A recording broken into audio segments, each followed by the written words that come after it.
Gordon Shedden, the perfect start to the campaign at Donington with a victory in race 2. It's always good to establish that early momentum. Absolutely.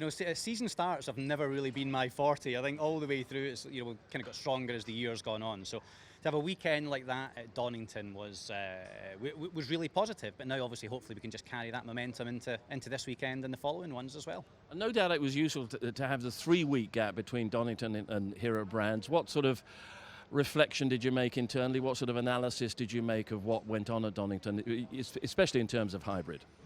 Yes, I mean, I think everyone's on this really steep learning curve with hybrid as to how to deploy in qualifying, how to defend or attack in races, and it was really interesting to see how everybody's strategy played out over the course of the weekend. So we've gone through all the data we can to try and optimise how we're going to use it.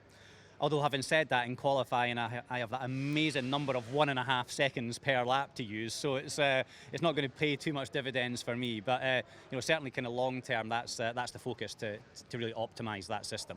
But is it right to think that hybrid was never going to be that big a deal around the short circuit? I think so. It's definitely worth something, and you would obviously rather have it than not. But we know around here, Brands Hatch, I mean, I fully expect the whole grid to be covered by 1 second. So unfortunately, that means that then 1/10 of a second or 1/2 of a second can be the difference between being on the first row or the third row or the fifth row. So, everything that you've got will be of bonus. We just got to try and do the best we can with that limited hybrid power boost that we've got for qualifying. The way you use it, is it completely different in terms of the qualifying approach compared to the race approach? Was that one thing you learnt at Donington? Yeah, for sure.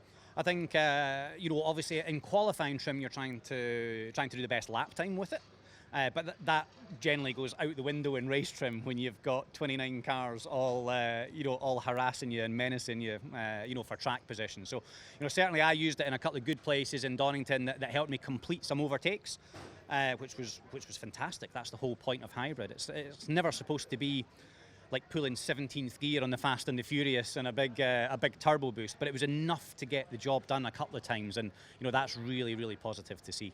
And hybrid or not, the car is flying, isn't it? Car feels good just now.